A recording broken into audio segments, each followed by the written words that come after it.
Nah, yang sekarang ini justru kita mencurigai keberadaan Ahmad Yani. Karena Ahmad Yani itu pensiun, tentu saja dia mendapatkan uang bulanan. Dan uang bulanan itu dicairkan tiap bulan. Oke, clear sampai di situ. Kemudian pengacara mau dipanggil. Apa hubungannya dengan kasus ini? Apa hubungannya? Jadi eh, ketika dihubung-hubungkan nggak ketemu nih karena ada kasus yang lain urusannya perdata didampingi pengacara mendapatkan uang ya nggak ada masalah di situ kecuali kalau ada uang itu dibiayai digunakan untuk pembunuhan ya mungkin ya kan. Oke, Bu Warung Jelata sudah ya saya jelaskan ya kasus yang Ya, 2018. berarti terpisah itu kasusnya kan, nggak bisa dikait-kaitkan di kasus ini Bisa kan nggak Pak? bisa nggak bisa nggak bisa Ya, meskipun dia ngomong 2 hari 2 malam di podcastnya KDM sekalipun nggak ada hubungannya nggak akan mengungkap apapun. Oke, betul. terima kasih Warung Jelita sebentar ya ini aku ada tamu dulu nih. Kon Ol ya silakan Kon Ol.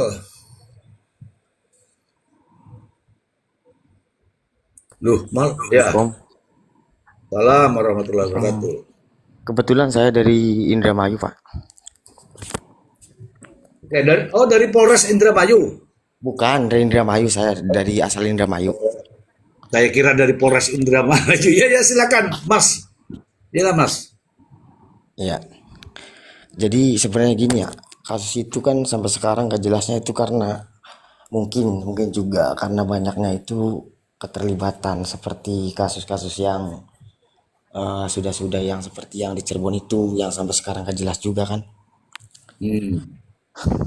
Jadi biasanya kalau udah serumit itu banyak orang-orang dalam yang terlibat gitu. Jadi bagaimanapun juga kenapa istilahnya keluarga itu tetap ngotot si Ririn itu dijadikan tersangka ya mungkin ya kalau misalkan itu dibuka atau kebuka gitu dengan adanya Pak Tony dan saya yakin itu banyak orang-orang yang terlibat di dalamnya sebenarnya. Itu pun kalau Pak Tony mampu gitu mengungkapkannya. Dan saya juga lumayan tahu juga Pak Tony. Pak Tony itu sebenarnya orangnya jujur. Dia itu pengacara yang istilahnya tuh nggak mau membela orang yang salah gitu. Walaupun uangnya itu sebanyak apapun itu. Saya tahu dia. Kebetulan itu karyawan-karyawan yang di rumahnya itu teman-teman saya itu. Oh, ya ya ya. Jadi kalau saya sih ya pribadi, saya itu 100% banget percaya eh, ad-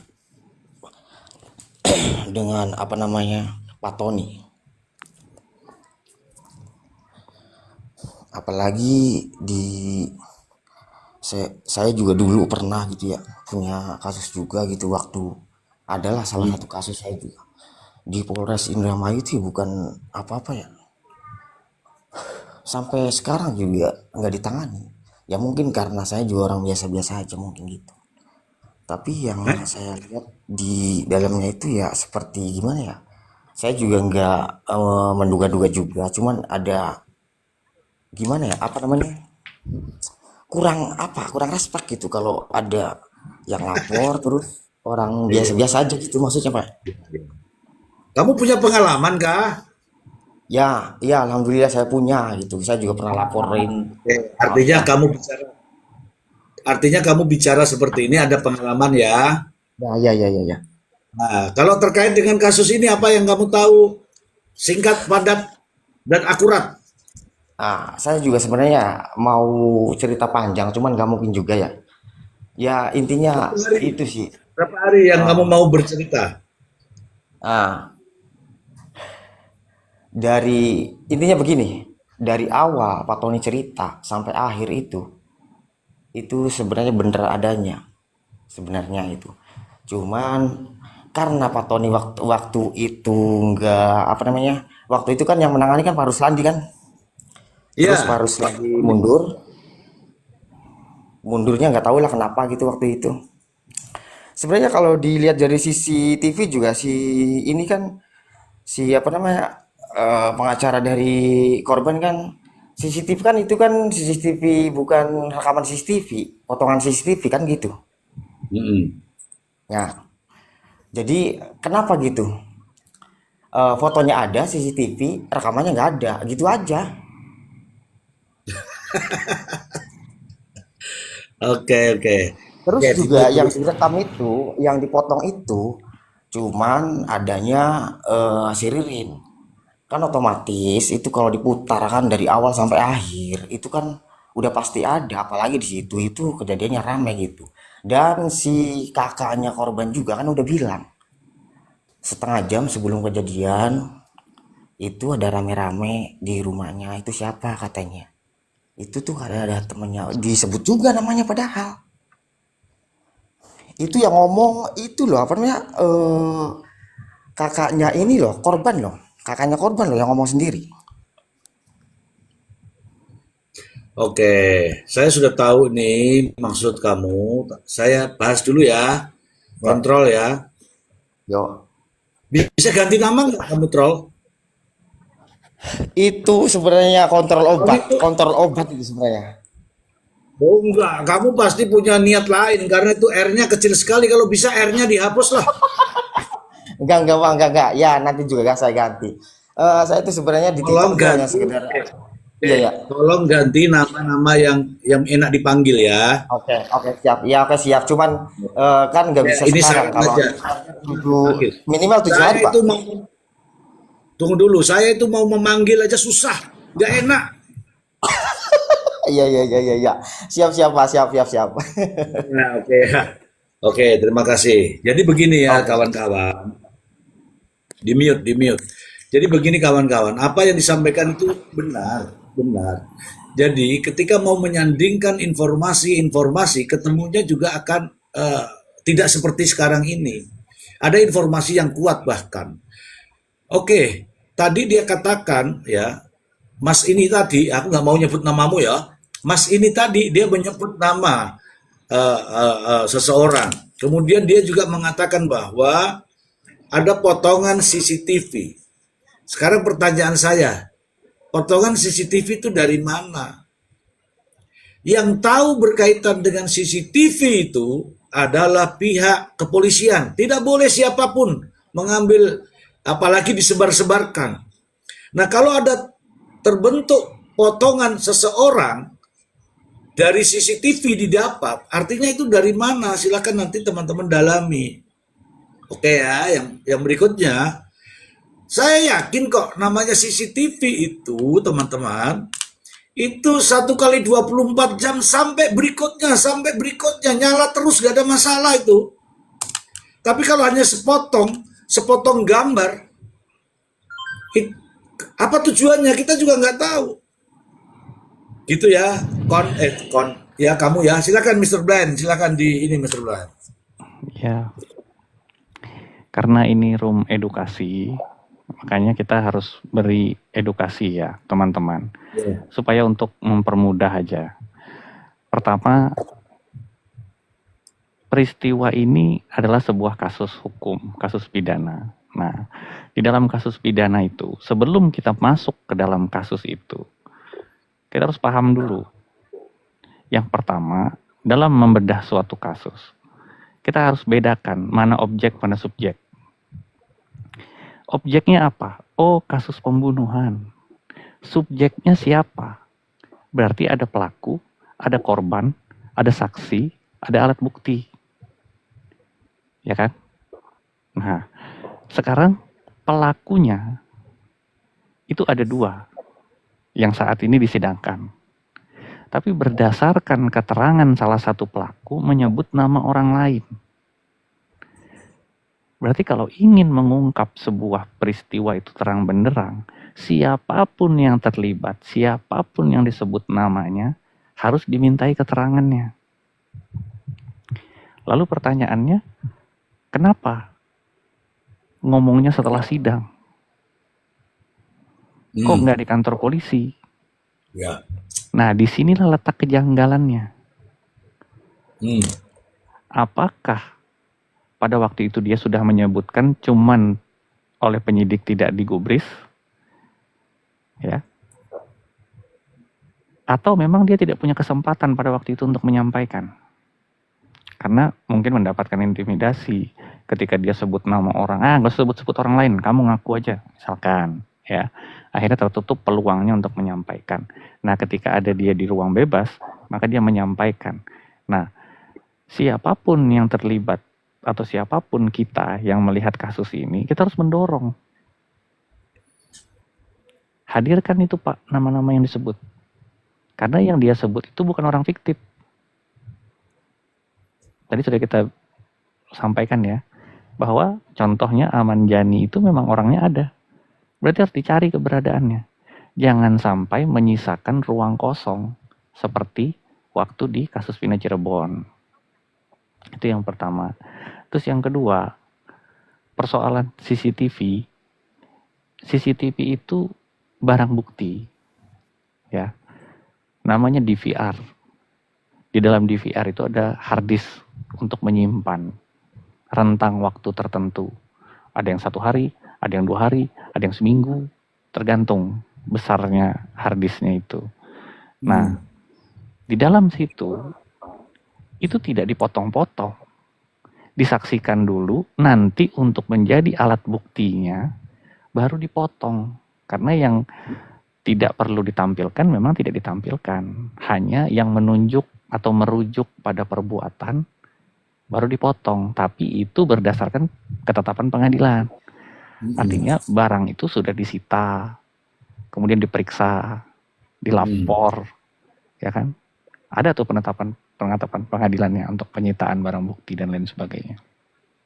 Nah, kalau hanya potongan itu untuk apa? Untuk membuktikan apa? Nah, maka harus dilihat secara keseluruhan. Barang buktinya adalah DVR itu tadi, hard disknya. Barang buktinya bukan barang buktinya bukan potongan CCTV. Karena harus diambil dari sumbernya. Tuh, barang bukti itu, ya. Nah, artinya teman-teman, kita harus lengkapin dulu nih. Nah, kalau polisi tidak merespon, kita harus kejar, kita harus dorong. Nama itu sudah disebut. 26 saksi aja itu dikumpulkan nama polisi. Apalagi ini berkaitan dengan pelaku. Kan logikanya begitu.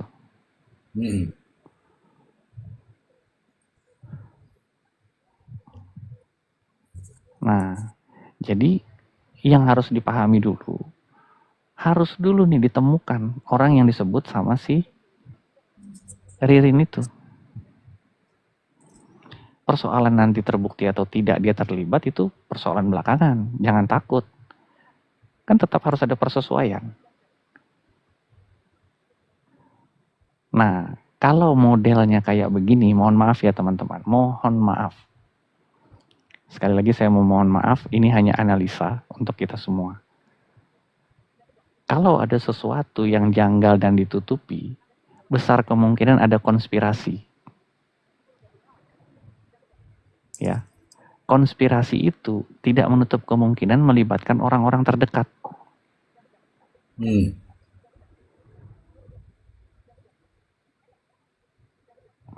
Ya teman-teman ya. Saya mau kasih contoh sederhana. Sebentar saya selesaikan. Saya mau kasih contoh sederhana. Ada 2 orang saudara. Ya. Punya rumah besar.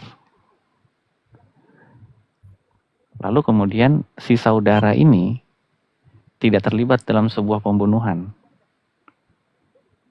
atas saudaranya. Tapi dia mendapatkan keuntungan dari kematian saudaranya. Kalau saudaranya nggak ada, berarti hartanya jatuh ke dia dong.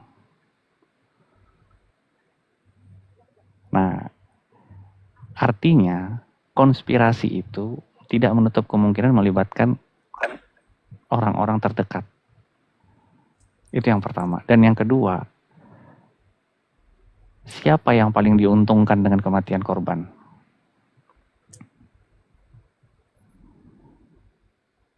Jadi kalau sesuatu yang sudah janggal dan mencurigakan dan cenderung ditutup-tutupi, besar kemungkinan itu konspirasi.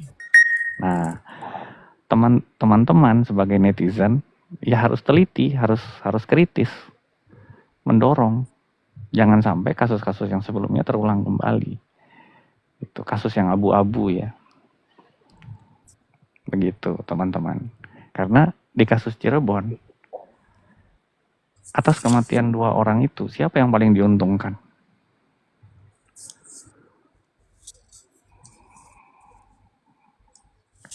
Nanti teman-teman bisa berini sendirilah ya. Makanya kenapa ada rekayasa kasus? Berarti ada konspirasi di belakangnya. Begitu kurang lebih. Silahkan. Silakan warung rakyat jelata. Jelita, bos. Oh, cerita, maaf cerita ya. Iya, saya mau tanya, ini kan saya juga nggak bisa mengikuti sidangnya secara lengkap ya. Jadi saya mau tanya, di kasus Ririn dan Prio ini, apa sih 2 alat bukti yang melengkapi sehingga mereka tuh bisa sampai P21 gitu? Itu pertanyaan saya, Bang. Ya, seperti yang sudah dirilis sama pihak kepolisian kan, sidik jari sama kesaksian kan, Berarti pengakuan ya, Bang ya? termasuk CCTV, termasuk CCTV, ya, CCTV toko bangunan itu. termasuk CCTV, Berarti 3 ya? ya, Sidik jari, pengakuan, dan CCTV.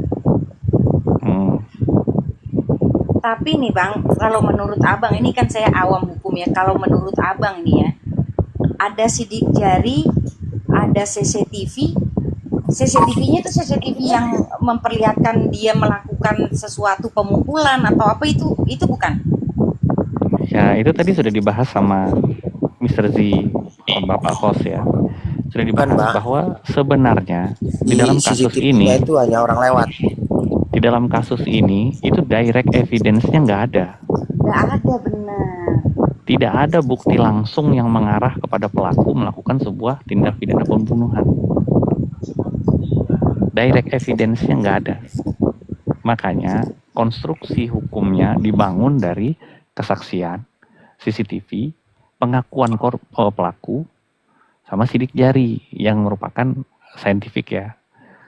Scientific evidence-nya itu sidik jari sama CCTV.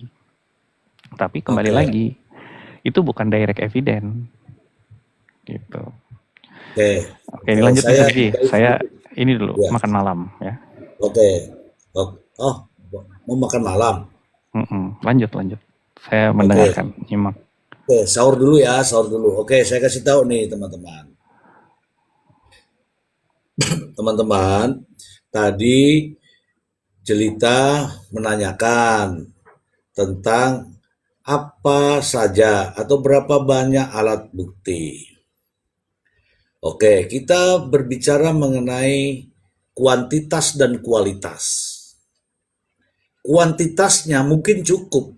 Kalau dibilang 1, 2, 3, 4 cukup. Tapi semua alat bukti itu sepadan. Sepadan artinya apa? Petunjuk. Jadi kalau petunjuk namanya bukti petunjuk. Jumlahnya yaitu tadi. Jumlahnya mungkin bisa sekian banyak. Kuantitas. Tetapi kualitas terkait dengan kasus ini apa? Ngono loh. Oke, ketika petunjuk dirangkum dengan petunjuk-petunjuk, dapatnya apa? Karena tidak ada alat bukti yang berkualitas. Seperti yang saya sebutkan tadi, ketika ada seseorang yang menyaksikan bahwa aku adalah pelakunya, artinya apa? Aku sedang melakukan sesuatu. Atau saya sedang melakukan sesuatu karena terlihat bisa dilihat bahwa saya sedang melakukan sesuatu. Tapi sebagaimana pernyataan dari kepolisian sendiri mengatakan, bukti yang dimaksud adalah adanya Nih saya kasih tahu nih, adanya sidik jari di pintu. Apakah dengan adanya sidik jari di pintu itu sudah menunjukkan bahwa pembunuhan dia pelakunya? Satu. Ada sidik jari di mana namanya? Obat nyamuk, vape. Apakah dia selaku pembunuh yang pada saat itu dalam kondisi ini apakah takut digigit nyamuk sehingga cari obat nyamuk? Logika di situ logika. Nah, yang justru kita inginkan di sini adalah keterangan atau bukti yang menerangkan kejadian ini. Saya mengutuk keras ya dengan kejadian ini. Sadis bener ini. Nah, sadis bener ini artinya apa? Hukumlah setimpal pelaku-pelaku yang benar-benar melakukan perbuatan itu, hukum setinggi-tingginya. Karena apa? Perbuatannya sangat sadis. Tetapi juga sebaliknya, jika orang itu tidak melakukan, kemudian kita tidak bisa membuktikan bahwa dia melakukan, itu juga bingung kita ini sekarang. Begitu ya kawan-kawan ya. Sekarang ini selain bukti-bukti petunjuk-petunjuk yang tidak memiliki nilai pembunuhan, nilai perencanaan bahkan tidak ada. Sebagaimana yang Anda ketahui semuanya, kasus ini bunyinya adalah pembunuhan berencana. Minimal ada perencanaan, minimal ada timeline, ada waktu. Dari waktu ke waktu itu ada. Nah, untuk menunjukkan waktu ke waktu itu, untuk menunjukkan perencanaannya itu ada di handphone. Di handphone siapapun pelakunya. Handphonenya Ririn, handphonenya Priyo. Karena di situ ada komunikasi. Kalau ada perencanaan pasti ada komunikasi. Ini sudah zamannya. Halo Priyo, kamu kesini jam 9 ya. Ada di situ. WA, Maaf bang, Priyo saya potong masuk bang. sini, sikat. Ada itu. Maaf bang, saya potong bang. Ya, silakan. Kalau masalah sidik jari kan udah jelas itu. Para Inavis juga bilang sebenarnya di sidik jari di tempat itu banyak banget katanya, banyak banget. Cuman udah diterangkan katanya nggak jelas, alasannya tuh nggak jelas bang. Oke, aku bercerita tentang HP tadi, kok langsung ke sidik Ya, jari? kan kalau masalah HP kan udah diterangin juga kalau HP-nya itu dibuang dan di logout, sudah nggak bisa lagi dicari, udah dibuang, udah nggak ada. Kalau masalah Siap. nomor itu udah nggak ada. Ya, Jadi kayak sinyalnya nggak bisa dibuang bang kalau sinyal. Tunggu Polda dulu, itu tunggu dulu. punya alat miliaran loh buat ngelacak sinyal. Kamu itu ngomong begitu tuh kata siapa? oh berarti maaf ya Pak ya, berarti sampai itu nggak mengikuti dari awal ya yang sudah dijelaskan sama Pak Tony. Iya tahu logout itu siapa yang buang? Ya kata Pak Tony sendiri kan bilang yang buang itu kan eh, di kepolisian. Udah berarti aku tahu. Jangan kau nuduh saya tidak ngikutin. Kalau cuman itu, Mas, saya mau menjelaskan ini. Kan kamu Makanya potong. Ada dengarkan yang dulu obat, baru. dengarkan dulu, jangan dipotong, di mute dulu, di mute biar kita enak. Kalau yang itu, yang kamu dapat hanya dari podcast itu, sama dengan saya. Makanya jangan dipotong. Kalau kamu potong ada yang baru, oke lah, nggak ada masalah. Tapi ternyata yang akan saya ceritakan, kamu ceritakan juga. Malah menuduh saya nggak ngikutin. Ngene loh ceritane, ya. Aku ini bilang bahwa kalau perencanaan itu minimal ada di handphone, kalau itu benar ada perencanaan. Oke. Perencanaan itu ada di handphone. Nah sekarang Kalau handphonenya di lock out, tuh sampai di situ kan? Terus bagaimana bisa mengetahui perencanaan itu? Dari mana lagi di Sela ini tadi saya cari tidak ada, tiba-tiba muncul ini. Kayak bagaimana bisa mengetahui adanya perencanaan? Karena pasalnya adalah pasal perencanaan.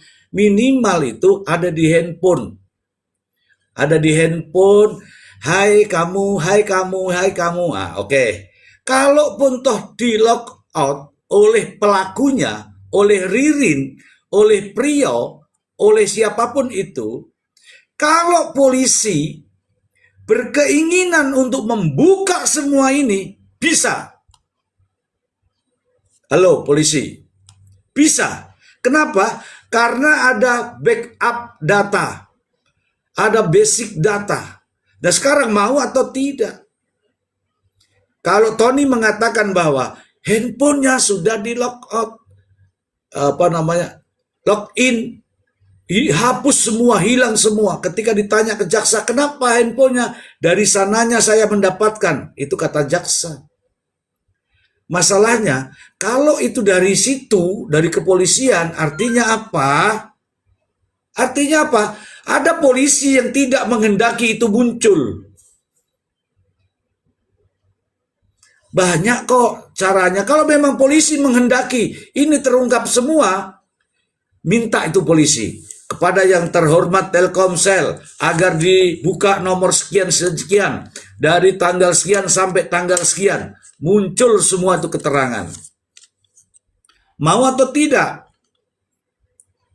Mau atau tidak? Hanya itu aja. Tuh, kan masuk di situ toh.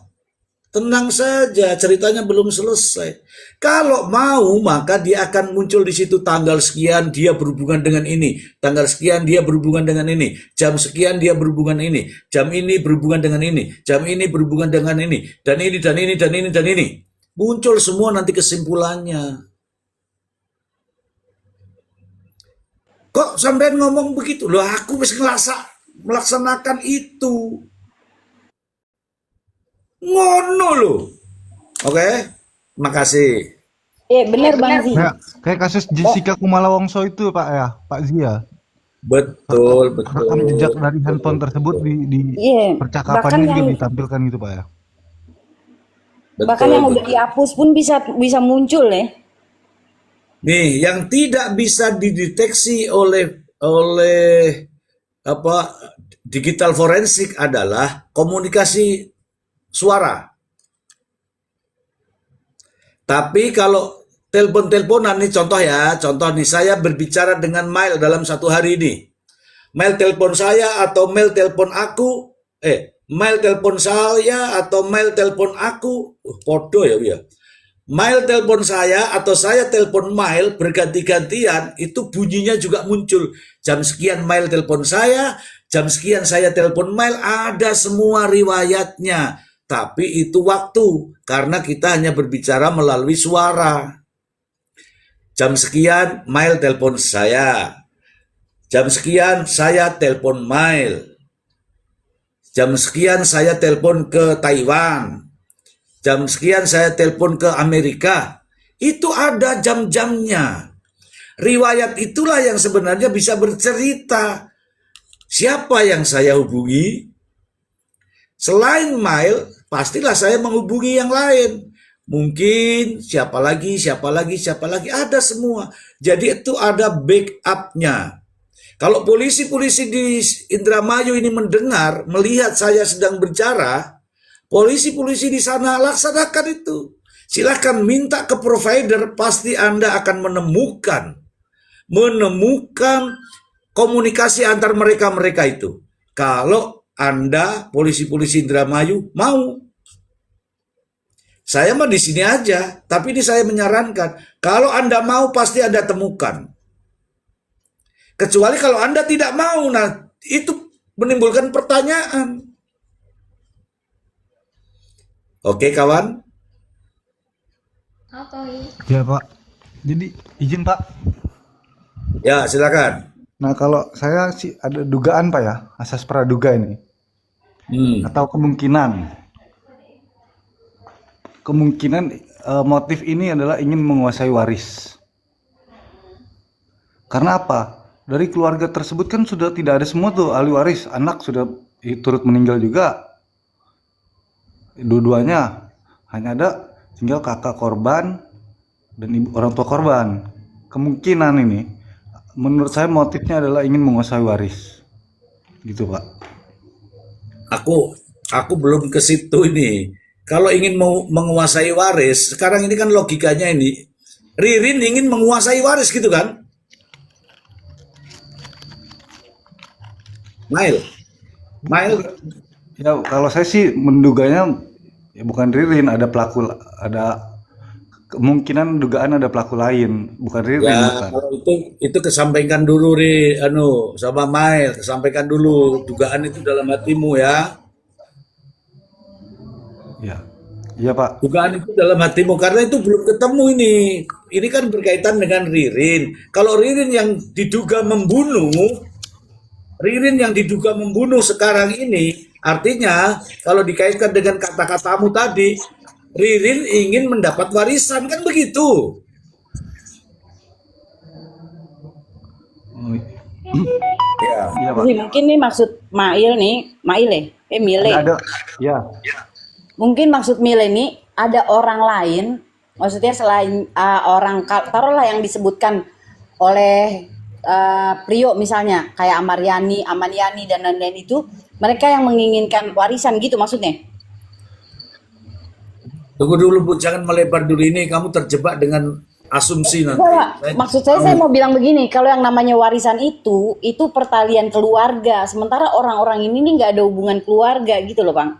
Ya, aku tidak pernah dan siapapun itu tidak pernah mengatakan itu. Tapi Mail ini punya apa namanya asumsi lah, masih asumsi. Tapi kalau asumsi itu Mail boleh, tapi nanti dulu Mail. Karena ini sekarang pelakunya adalah yang di sekarang ini ya, pelakunya adalah Ririn dan Prio. Sekarang mari kita gali nih motifnya. Tahu apa tidak motifnya Mail pada saat didakwa itu Mail? Motifnya kan karena sewa menyewa mobil katanya Pak ya. Nah, motifnya itu benar. Ada dendam, sewa menyewa mobil, nilainya 750.000. Kemudian dia menjanjikan kepada Prio 100 juta, begitu kan? Oh kalau menjanjikan 100 juta saya kurang tahu Pak ya. Saya tahu kalau menurut yang saya ikuti hanya sewa menyewa mobil 750.000, terus mobil tersebut rusak, uangnya tidak dikembalikan, hanya itu motifnya Pak. Oh, kalau itu masa dengan 750.000 membunuh orang. Tunggu Mail, saya tunjukkan Mail ya. Kalau masih ada di sini Mail. Mr. Z, Ya, ini sekarang gini ya, kalau masalahnya itu motifnya itu adalah penyewaan mobil 750.000. Lalu kemudian mobilnya rusak, uangnya nggak dikembaliin. Sementara si mobil itu kan rusak setelah korban udah meninggal, bukan? kamu kok pinter sih? Iya, kalau yang saya lihat-lihat begitu, ini seneng banget ini masuk ke dalam motif ya. Sementara kan mobil itu rusak, korban kan udah meninggal. Gimana itu Bang? Gini loh kawan-kawan. Gini aja deh, kamu pada nonton doang, nggak tap-tap layar, males saya. Cuman tap-tap layar aja males. Minimal satu orang nih, 100 orang nih tap-tap layar nih, satu orang 20 lah, 20 kali lah. Gini loh, apapun itu harus dilihat dulu motifnya. Kalau nggak ketemu motifnya, nggak masuk akal motifnya, bingung kita menarasikannya. Begini logikanya, goro-goro orang sekaya itu rumahnya mewah sekali itu, ya kan? Maksud ada itu, kalau tadi Mail bilang tidak tahu motifnya, ada beritanya, tapi kemarin saya sudah tayangkan bahwa motifnya adalah sewa menyewa mobil, dia menjanjikan Prio 100 juta. Logikanya lebih goro-goro pitung atau seket janjani orang 100 juta itu nggak masuk akal. Itu satu ya. Yang kedua, ini motif menurut siapa? Menurut siapa? Sekarang pertanyaannya bukan lagi motif. Faktanya apakah Budi, kan Budi di sasaran awalnya, apakah Budi sebagai penyewa mobil? Apakah Budi benar punya rentalan mobil? Apakah Budi memang suka nyewa-nyewain mobil? Kan begitu aja. Supaya urut nih, supaya tidak asal apa namanya itu, asal berkembang. Oh iya, oh iya, oh iya, urutkan saja. Nah sekarang logikanya adalah goro-goro 750.000, 5 orang tuh meninggal dunia, ya kan? Masuk akal nggak? Tidak. Makanya disitulah kita ini ngitung puzzle, apa namanya, menyusun puzzle itu. Jadi teman-teman jangan terus marah tiba-tiba. Saya tidak membela siapapun di sini, mau kenal aja enggak. Tapi rasa-rasanya janggal kalau hanya motifnya pitung atau seket, sakit hatinya sampai ke ubun-ubun. Ngono loh. Asumsi saya begini Pak, tadi diluruskan gini Pak. Tadi sudah ada typingnya juga di bawah bahwa ingin cepat selesainya kasus ini agar ada pembagian warisan gitu Pak. Ingin kasus ini udah tetap aja udah pelakunya 2 orang itu vonis gitu kan. Nah, keluarga kan korban ini sudah tidak ada ahli waris semua tuh. Gitu Pak. Hanya ada keluarga korban. Asumsi saya ini Pak, masih asumsi. Iya, kalau asumsi kan saya nggak pakai tadi. Kita ini merunut. Kalau asumsi itu jangan. Aku bilang aku bisa saja berasumsi. Jangan-jangan ini istrinya Ririn habis dipakai sama Budi, akhirnya Budi marah. Itu asumsi. Tapi kan nggak bisa juga asumsi kalau tanpa bukti, ngono loh maksudku. Siap Pak. Bisa saja saya mengatakan begitu. Oh gila ini kan begitu. Tapi kan aku nggak mau begitu kawan. Jadi kita ini apa yang ada ini apa sekarang nih munculnya ini adalah adanya teriakan daripada Ririn. Nah teriakan Ririn itu benar apa enggak? Benar atau tidak itu harus dibuktikan. Ternyata direspon sama Polres. Direspon sama Polres Indramayu bahwa dia tidak melakukan kekerasan. Sekarang kita lihat fisiknya Ririn, kekerasan atau tidak.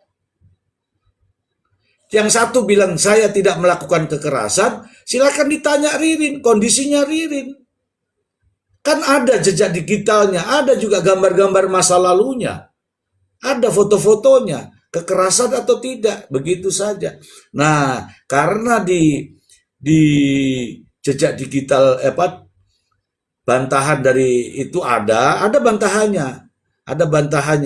Saya kira mau bantah mau apa saja gak ada masalah, kan kita melihat fakta. Oke kawan ya, aku belum minum nih, nggak ada yang nyuruh minum soalnya, jadi saya nggak minum nih. Nah sekarang ini kawan, pernyataan ini sudah sampai ke Dewan. Terdakwa kasus Indramayu diduga aniaya aparat. Anggota DPR ini tegas minta penegak hukum junjung HAM. Oke, ini baru tanggal 10 nih, hari ini nih. Pertanyaannya, biasanya kalau sudah seperti ini kawan, langsung akan ada, ini kan rame di media, ini secara nasional ini. Bahkan televisi-televisi juga ada. Ini nantinya akan ada RDP. Kalau RDP itu ditanyain semua. Ya. Ada teman saya ini, tunggu dulu. Dari kemarin malam saya cari-cari kok nggak ketemu. Dicari semua kawan. Kalau dicari semua nanti akan ada yang gulung tikar kawan. Ya, dari dunia ini ya. Assalamualaikum Mr. G. Waalaikumsalam Pak Maksi, halo. Juga Mr. Blain, Assalamualaikum. Juga teman-teman yang lain ya. Salam hormat, salam kenal. Bang Indro, Waalaikumsalam warahmatullahi wabarakatuh. Ari, Bang Mail, kemudian Waalaikumsalam. warung. Lanjut Mr. Ji, lanjut. Kayaknya Bang Masih lagi di pasar malam. Agak ribut sini Mr. Ji. Lanjut Mr. Ji. Ya, ya. Oke, disimak aja dulu, Bang Masih. Hanya saya mau kasih tahu saja bahwa ini ada informasi bahwa DPR concern betul nih terhadap apa yang terjadi terkait dengan kasus yang ada di sana, di Indramayu. Gitu, Bang Maksi. Oke, kawanku. Jadi ya, kalau nanti ini terjadi yang namanya rapat dengar pendapat, mohon maaf ini Kapolres Indramayu dan jajaran penyidiknya akan dipanggil. Silahkan kamu bercerita bagaimana Anda menetapkan dia sebagai tersangka, pasal berapa Anda tetapkan, bagaimana ceritanya, dan seterusnya, dan seterusnya. Itu kan yang bikin repot nanti, tuh, mau jawab enggak, dan kita rakyat Indonesia akan menonton itu. Oh, ternyata gak bisa jawab, ternyata pelongo-pelongo, ternyata begini dan begono.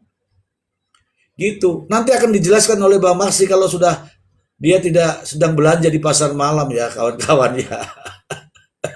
Oke, saya sapa dulu nih, ada Ari Porong dari tadi. Halo, selamat malam kawan. Assalamualaikum, selamat malam Mr. Ji, Selamat teman-teman malam, semua, Mas Bang Ari Maksi. Porong. Ya, silakan Mas Ari. Ini barusan tappingannya Bang Maksi nih ya, Mr. Ji. Bunyinya pasal 142 KUHP itu apa sih izin, Mr. Ji? Oke, kalau perintah itu siap laksanakan, bukan KUHP itu, KUHAP. Oh, KUHP ya. Ya. Saya bacakan ya. Siap.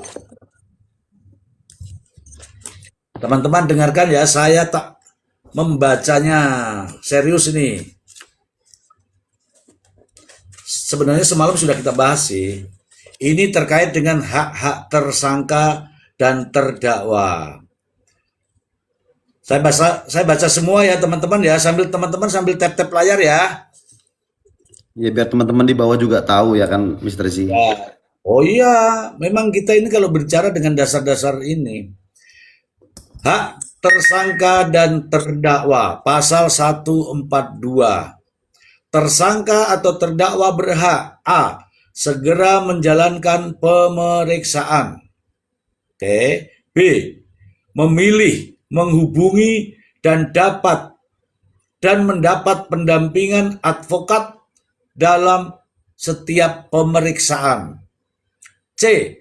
Diberitahu dengan jelas dalam bahasa yang dimengerti olehnya mengenai apa yang disangkakan atau didakwakan kepadanya. D. Diberitahu mengenai haknya. E.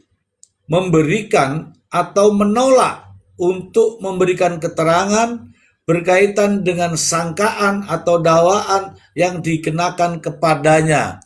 Itu tersangka sebenarnya diam saja itu nggak masalah. Karena di sini dia memberikan atau menolak. Oke ya. F. Setiap waktu mendapat bantuan penerjemah atau juru bahasa. G. Mendapat jasa hukum dan atau bantuan hukum. Kalau jasa hukum tuh pengacara, ya pengacara yang profesional. Kalau bantuan hukum itu dari LBH ya. H. Menghubungi, berkomunikasi, dan menerima kunjungan perwakilan negaranya bagi tersangka atau terdakwa yang berkewarganegaraan asing. I. Menunjuk perwakilan suatu negara untuk dihubungi. J. Menghubungi, berkomunikasi, dan menerima kunjungan dokter untuk kepentingan pemeriksaan kesehatan atas dirinya. K. Menghubungi, berkomunikasi, dan menerima kunjungan rohaniawan. I. KL. Menghubungi, berkomunikasi, dan menerima kunjungan keluarga, kerabat, atau hubungan lain secara langsung atau melalui perantara advokat. M. Mengirim dan menerima surat dari dan kepada advokat dan keluarga tersangka atau terdakwa. N. Mengajukan permohonan mekanisme keadilan restoratif. Duh, dikasih kesempatan tuh. O. Mengusahakan dan mengajukan saksi dan atau orang yang memiliki keahlian khusus. P. Mengajukan tuntutan ganti rugi dan atau rehabilitasi. Q. Bebas dari penyiksaan, intimidasi, perbuatan tidak manusiawi, atau merendahkan harkat dan martabat manusia selama proses hukum yang dijalankan berdasarkan ketentuan undang-undang ini. Tolong Bang Maksi, jangan tapping lagi mengenai pasal-pasal, karena aku repot membacakannya ya Bang Maksi. Awas kalau kamu nulis lagi Bang Maksi. Sebetulnya itu Mr. G yang Q-nya itu ya yang mau saya bahas itu yang Q-nya tadi. Ya. Baru typing yang tipe Q, yang Q-nya tadi isinya itu. Bebas dari Coba tadi penyiksaan. dibilang, coba pasal 142 ayat Q gitu jelas. Ini pasal 142 kon moco kabeh. Janco Bang Maksi. Jangan tapping namun. Maaf Mr. G ya kan. Siap, Mister Ji, siap. Bang Maksi makasih ya. Saya kan udah dengerin juga dari semalam ya. Oke, sama-sama, Pak Ari. Jadi Mister Ji, satu lagi. Kalau untuk itu terdakwa dan tersangka. Wah, Sekarang, sorry, buru. Haus. pasal 33 Mister Ji, pasal 33 KUHP tuh, penting juga tuh. Itu cuma satu ayat tuh. Oreso, kamu dengar tidak kalau aku haus? Ini mumpung ada Bang Maksi mau tanya, boleh nggak? Boleh. Kamu mau tanya? Suara rakyat. Ya, Sorry ya, Mister Ji, agak ribut ini, mungkin saya simak dulu Mister Ji. Agak ribut, ntar baru saya keluar dari sini. Ada acara. Iya. Bang Maksi. Bisa Oke, kan nanya? silakan jelita. Gini Bang Maksi, kan setiap bukti itu semuanya itu ada di tangan penyidik ya, seperti CCTV, digital forensik lah ya, terus segala bukti lah yang berkaitan dengan tersangka ini tuh dimiliki oleh penyidik semua. Lalu jika pengacara dari tersangka itu mengajukan bukti dari luar, apakah itu bisa? Demikian Bang pertanyaan saya.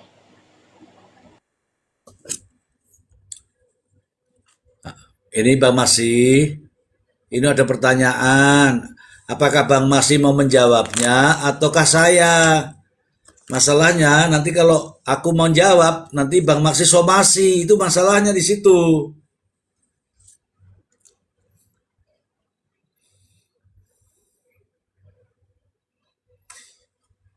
Jelita. Hadir Bang. Jelita, ini Bang Maksi menolak pertanyaanmu. Adalah jaran. Ya, soal makanya kamu ulangi. Kan kamu tadi dari awal, Bang Maksi, saya ingin bertanya. Berarti kan ke Bang Maksi toh? Bukan kepada Mr. G kan? Iya. Makanya saya nggak berani ikut Ya. Nah, Bang Maksi. Mister Bantu Ji, jawab sorry. lah Mr. Z. Agak libur sini, ribut. Mesti Mister Ji bisa, soalnya ribut. Suasananya ribut. Oke. Izin Mister Ji. Oke, Bang Maksi. Tapi ingat ya, jangan disomasi. Saya takut sekali teman-teman. Ini Bang Maksi nih pengacara senior. Jadi, wah bahaya kalau sudah main somasi-somasi. Oke, saya jelaskan ya. Tadi Jelita mengatakan boleh nggak kalau pengacara mengambil bukti dari luar? Apa yang mau diambil dari luar? Oke, saya sambung saja. Sepanjang itu berkaitan dengan persoalan yang sedang dihadapi, boleh-boleh saja. Bahkan polisi harus berterima kasih dengan adanya bukti. Bukti ya, di polisi ya. Karena untuk apa? Untuk memudahkan pemeriksaan atau memudahkan proses penyidikan. Oke. Oke. Boleh ya, boleh. Wong namanya membantu polisi itu boleh. Nah, masalahnya sekarang kalau terkait dengan kasus ini kan sudah diproses proses persidangan. Masa mau dikasihkan ke polisi? Ya silakan dibuktikan di persidangan. Ngono loh. Wes, ngono tok. Lho lah, malah iya toh. Janjian karo Bang Maksi meneng kabeh wong loro iki telepon-teleponan mesti iki. Lho, rak ngono toh. Ya, Mr. J, izin. Ini kan selama ini ya, mungkin yang dikedepankan itu justru malah yang dilarang itu tadi ya, yang di dalam undang-undang untuk masalah kekerasan itu, Mr. Z. Jadi kenapa dari pihak penyidik atau kepolisian pada saat penangkapan itu, kenapa justru itu yang ada di undang-undang itu yang mereka kedepankan gitu loh. Contohnya mungkin ini salah satu kasus yang termasuk berani ya orang-orangnya yang mau mengungkap itu di muka persidangan, Mr. Z. Jadi kenapa sih harus mengedepankan itu gitu loh? Karena kan itu sedangkan itu kan dilarang sama undang-undang kan. Mengedepankan apa? Yang pasal 142 yang tipe Q tadi yang kekerasan tadi itu, Mr. Z, untuk ya karena dia sebenarnya begini kawan-kawan, kalau tidak ketahuan itu nggak apa-apa, kalau benar kejadian mungkin nggak ada masalah, tapi yang jadi masalah itu kan sebenarnya nggak boleh ya, nggak boleh untuk ini, tapi sering kan terjadi, tapi nggak ada yang lapor, nggak ada yang ngasih tahu, dan tidak terpublikasi. ya. Itu nggak apa-apa. Nah sekarang ini sudah terpublikasi. Kalau terpublikasi nih, saya kasih tahu nih pasal 33 ya. Dengerin kawan-kawan, pasal 33 ayat 1. Penyidik memeriksa saksi dengan tidak disumpah kecuali jika terdapat cukup alasan untuk diduga bahwa saksi tidak dapat hadir dalam pemeriksaan di pengadilan. Oke. Ayat 2. Penyidik memeriksa saksi secara tersendiri, tetapi dapat dipertemukan yang satu dengan yang lain dan wajib memberikan keterangan yang sebenarnya. Oke.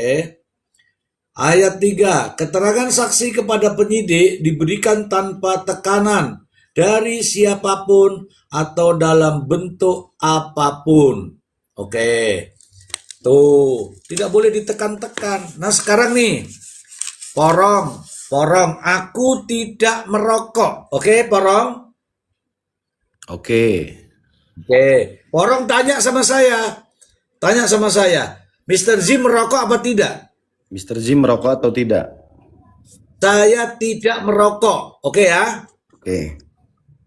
Kalau saya tidak merokok, kemudian saya mengatakan kepada kamu tidak merokok, artinya saya jujur atau bohong? Bisa jadi jujur, bisa jadi bohong. Loh. Saya tidak merokok. Oke? Oh, saya tanya, Mr. Z jawab tidak merokok. Jujur jawabnya berarti. Ya iya, jujur lah. Tapi kamu menginginkan bahwa aku ini merokok, sehingga kamu suruh saya jawab merokok. Artinya saya dipaksa untuk padahal saya sudah jujur, saya tidak merokok. Maaf Mas, tapi Mas Ari, kamu udahlah merokok aja. Aku nggak ngerokok Mas. Itu artinya saya jujur, saya itu tidak merokok. Tapi kamu kasih rokok, bahkan disuruh maksa, suruh nyalain.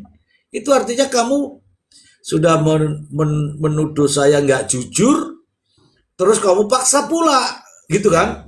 Iya, Mr. Z. Ini contoh ya, contoh.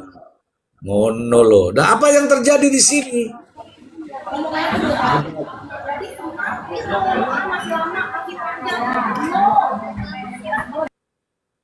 Oke, Bang Masih 50.000, 40.000, 60.000. Itu tadi ya. Oke. Ini ada lagi nih, polisi rasa melon. La ilaha illallah, masih ini lagi 26 16 Mister Ji. 5. Ya, Oke, saya tambahkan sedikit. Kayaknya udah nggak terlalu ribut nih. ya. Tadi Tambahkan. agak rame. Oke. Tambah tadi bagus tadi. Mister Ji, tadi bagus yang dari Mbak Warung Rakyat ya. Artinya begini. Tadi Mister Ji sudah jawab ya terkait bukti baru ya. Ini kesempatan buat pihak Tony, Mister Ji, jika ada bukti baru ya, untuk dia mengajukan kepada majelis hakim, Mister Ji. Ini harus mungkin saya pikir Tony sudah telusuri ini. Karena bicara bukti baru kan, jangankan sidang di pengadilan di PN. Selama itu belum inkrah, bukti-bukti baru ditemukan itu jelas sangat bisa diajukan. Bahkan sudah inkrah pun, Mister Ji, kita tahu bersama ini buat edukasi teman-teman. Bahkan sudah inkrah pun, sudah kasasi pun, sudah kasasi, katakanlah kemudian si Ririn ini tetap diputus bersalah, masih ada PK. Bukti baru tetap masih bisa diajukan walaupun putusan pidana sudah inkrah atau mempunyai hukum tetap, Mister Ji. Jadi masih bisa, sampai ke PK pun masih bisa. Demikian, Mister Ji. Kalau novum itu apa Bang Maksi? Semalam sudah dijelaskan tuh, cuma lupa saya. Bagaimana? Kalau novum yang dimaksud novum. Novum itu bukti baru, makanya bukti baru ini, bukti temuan baru bisa diajukan baik di PN, PT, kasasi, bahkan sudah inkrah pun, sudah mempunyai hukum tetap, putusannya, masih bisa diajukan pada saat PK. Itu kaitan dengan yang dipertanyakan oleh Mbak Warung Rakyat ya. Saya tambahkan aja, tadi Mister Ji sudah cukup jelas itu. Demikian, terima kasih. Jadi gini Bang, kenapa saya bertanya soal itu?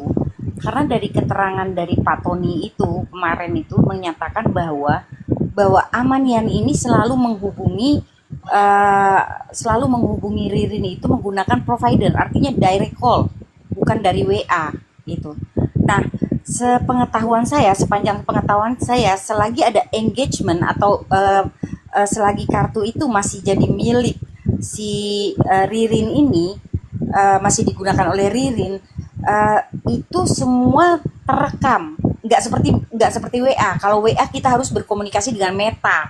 Tapi kalau seandainya itu direct, selagi itu masih ada engagement antara pemilik provider dengan provider masih digunakan, itu masih bisa dimintai datanya, reportnya, kapan waktunya, teleponnya kapan, beserta lokasinya. Itu tuh ya mungkin Bang Tony udah lebih tahu ya. Itu bisa itu diambil itu untuk membuktikan apa keterangan Ririn, apakah benar Aman Yani ini yang menghubungi Ririn. Demikian Bang maksud saya Bang. Mohon maaf nih kalau bahasa saya kurang bagus ya. Baik, oke. Terkait yang ditanyakan Ibu Warungnya. Jadi pihak pengadilan sangat bisa untuk meminta itu ke provider. Ini Mister Ji sebenarnya udah bahas itu memang. Walaupun sudah kehapus kedua belah pihak. Jadi sebetulnya jaksa juga bisa, cuma kan jaksa ada di pihak korban. Tapi pihak pengadilan, jadi dari Tony, Mr. Tony bisa mengajukan itu. Barangkali Mr. Ji bisa lebih tajam lagi. Demikian, terima kasih. Oke, itu kalau memang benar adanya, Tony itu bisa justru menjadikan bahan pembelaan. Dan itu yakin, misalnya nih contoh nih, ini orang-orang kan selalu pada tapping-tapping di bawah, Amarjani mati, ya kan? Ya kan? Tiba-tiba Tony bisa mengatakan, ini loh, tanggal sekian, jam sekian dia menghubungi ini. Melalui ini buktinya. Artinya apa? Tuduhan itu patah. Dan dia bisa menunjukkan kepada hakim bahwa Amarjani hidup. Pada hari itu dia ada di TKP. Contohnya seperti itu. Artinya apa? Hakim akan terpengaruh dengan apa pernyataan Tony ketika Tony bisa menunjukkan buktinya. Begitu ya, Bu? Siap, Bang. Terima kasih banyak atas jawabannya. Boleh itu.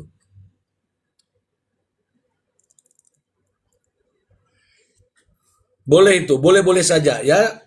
Kok mana ada buktinya? Jangan mengada-ngada. Ini Vicky, aku sudah tandai kamu dari kemarin, Vicky.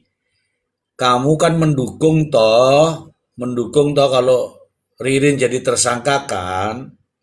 Nggak masalah, itu silakan pandanganmu. Tapi kalau nanti Tony bisa membuktikan, ya itu urusannya dia, Tony. Urusannya dia, Tony. Urusannya dia, Vicky. Dan jangan Vicky nih amannya nih.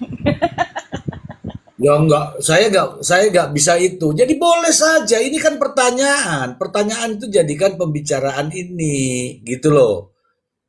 Ya, kalau memang ada begitu ya sah-sah saja. Nih sekarang nih, saya kasih tahu nih, Bang Masi. Ini juga kejadian nih. Tiba-tiba ini siapa namanya itu yang terdakwa sekarang nih? Ririn. Ririn dihukum olehlah keyakinannya hakim.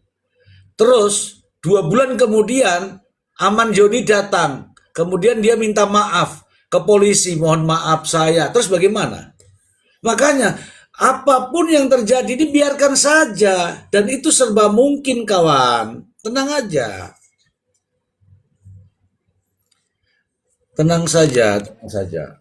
Ya, ini boleh kamu mendukung, boleh kamu memihak, boleh. Ya. Lah, itu asumsimu Pak Vicky. Kamu namanya ini asumsi benar. Kamu saya hilangkan dari sini Vicky, mohon maaf. Kamu tidak laku. Kamu tidak layak Vicky. Kamu jauh dengan saya Vicky. Mr. G, Iya. tambahan. Jadi teman-teman tadi Mr. G sudah bacakan tadi terkait alat-alat bukti itu di pasal 142 tadi siang itu Mr. G.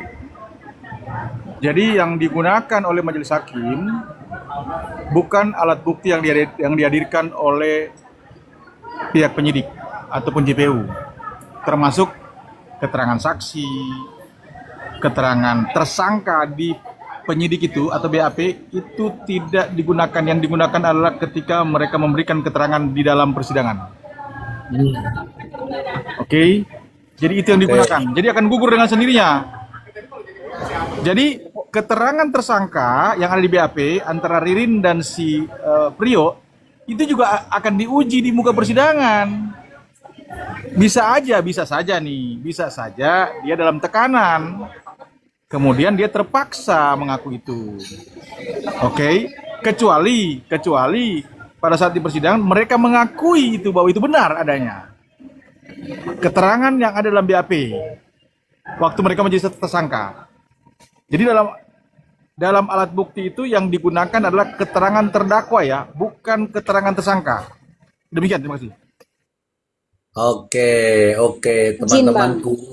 Ya, silakan. menanggapi. Berarti kalau yang begitu yang dibilang Bang Maksi, berarti si terdakwa bisa mencabut keterangan di BAP-nya dari BAP di muka persidangan, begitu Bang?